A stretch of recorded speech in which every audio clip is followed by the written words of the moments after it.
Thanks, Nacho. One can never be sure what a fighter pilot is going to say when he's in a position to introduce a P-3 NFO, so thanks for that great introduction. And thanks for the keys to this new ship. It even has that new ship smell. So I'm honored to join Admiral Swift and our other guest speakers, Councilman Anderson, Mr. Kushas, Secretary D, and Admiral Galinas to the podium. Thank you all for your inspirational remarks.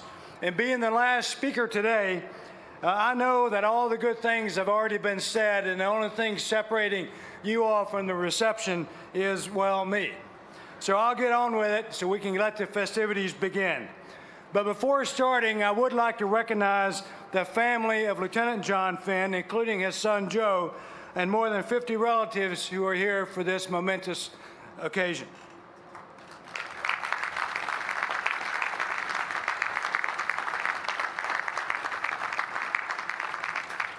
Now, this ship definitely got a winner in having Laura Stavridis as the sponsor.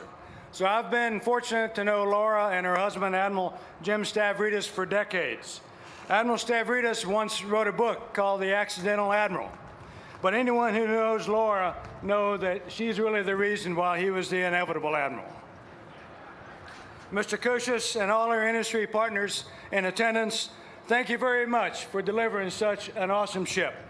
Folks, American industry builds great ships, the best in the world. Consider for a moment that the last captain of this ship is yet to be born. Now that is a return on investment for the American taxpayer.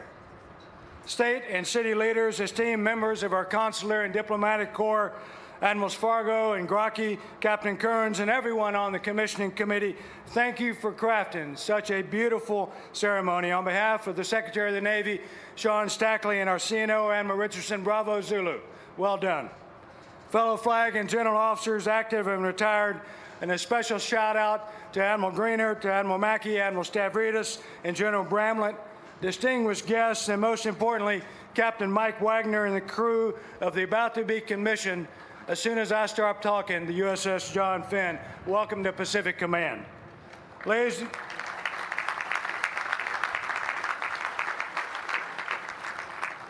and gentlemen, the Navy has a glorious history of naming ships after heroes in epic battles where women and men rose above themselves to join a pantheon of legends who defended our country, often giving their last full measure. Medal of Honor recipient John Finn's gallant deeds here on Oahu 75 years ago are part of that milieu. Now, I'll pause for a quick second and to say that I don't know what milieu means, but it sounds French. And if you use a French word every now and then, people think you're polished and sophisticated, and they pay attention. So anyway, John Finn's milieu was Naval Air Station Kaneohe Bay, just over those mountains.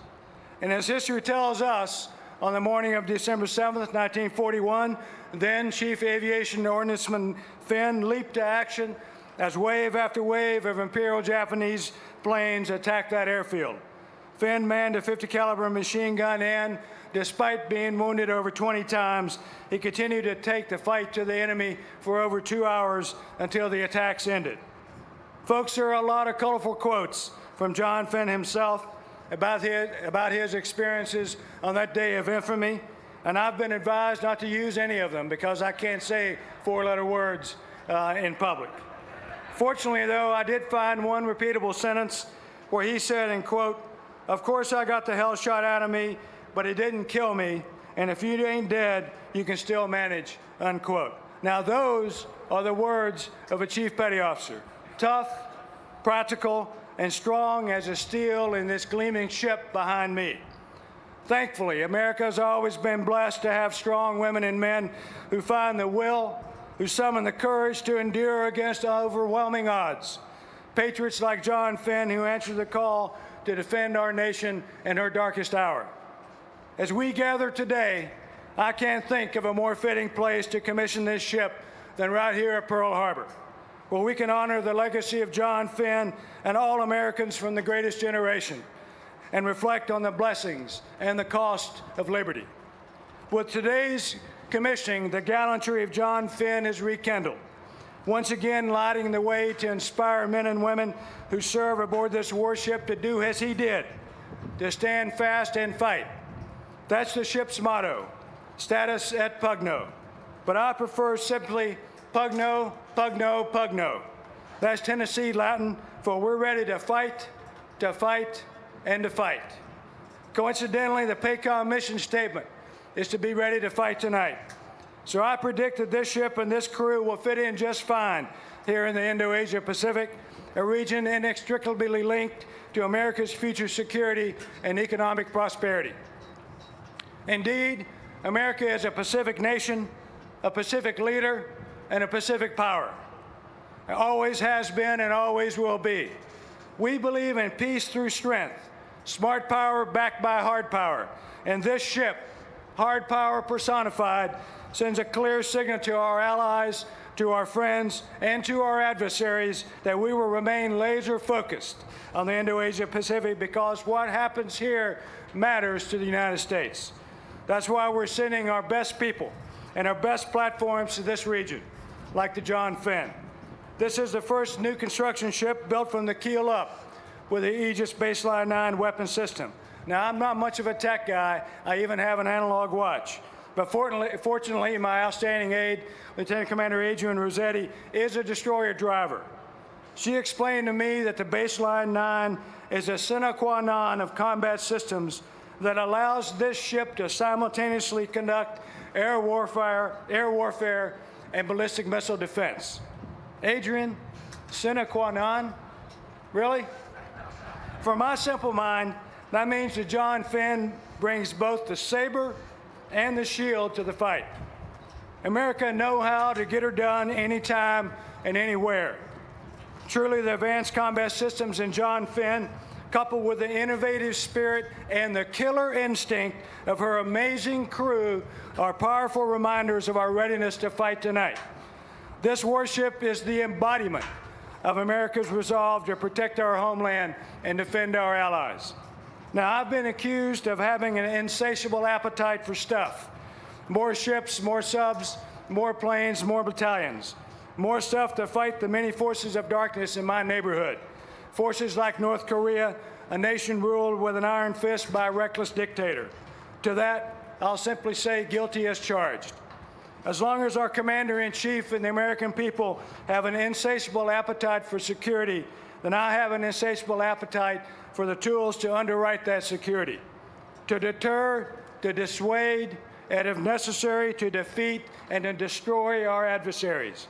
Make no mistake, capabilities like the magnificent machine behind me will do just that. When I visit our friends, our partners and allies around the Indo-Asia Pacific region, I'll be proud to point to this ship as yet another example that America remains as committed as ever to this vital region. In my opinion, we can't get our most advanced assets here fast enough. As North Korea's recent ICBM test demonstrates, as Chinese and Russian aggressiveness grows, as ISIS tries to gain a foothold in our region, the USS John Finn couldn't come to the Indo-Asia Pacific at a more pivotal moment in our nation's history. Folks, make no mistake about it. While this is a Navy ceremony and this is a Navy day, we now live in a world where we must learn, think, and fight jointly, and rightfully so. So today we go back to the roots of not only America's Navy, but of our Marine Corps, our Army, and Air Force, as we take special note of what lies at the very core of the joint force, the continuing recognition, indeed celebration, of who we are and what we value as military leaders, the absolute nature of accountability, the science of command, and the art of leadership. Captain Wagner, yours is an awesome responsibility. I know you'll not take this duty lightly. And to the sailors who are about to bring this ship to life, I'll remind you that the United States is defined by her storied past and invigorated by her balanced future. Be emboldened by the greatest generation who placed our country's interests above their self-interest. Rise to meet today's challenges to liberty and freedom, for you are the next generation upon which America's future depends. Ladies and gentlemen, this is indeed a thrilling and historic day. USS John Finn is about to join the Pacific Fleet and the Joint Force. This ship and her crew are ready to sail into harm's way and assume the critical mission of safeguarding our nation's interests in the Indo-Asia Pacific. The ship's name is fitting, for the best joint fighting force the world has ever seen exists today because of the men and women who did their duty right here on this island 75 years ago. So I'll close by reminding you that although Lieutenant John Finn and most from the greatest generation are no longer with us, we can still hear their stories of duty, of honor, and of courage. Their spirits walk amongst us and with us and call to us still. Today, we've answered that call with a mighty warship bearing a legendary fighting name, a tribute to their heroic actions that will never be forgotten. May God bless all of you. May God bless the sailors, present and future, who will man USS John Finn. And may God bless the United States of America, which has always been and forever shall be the home of the free and the land of the brave. Thank you very much.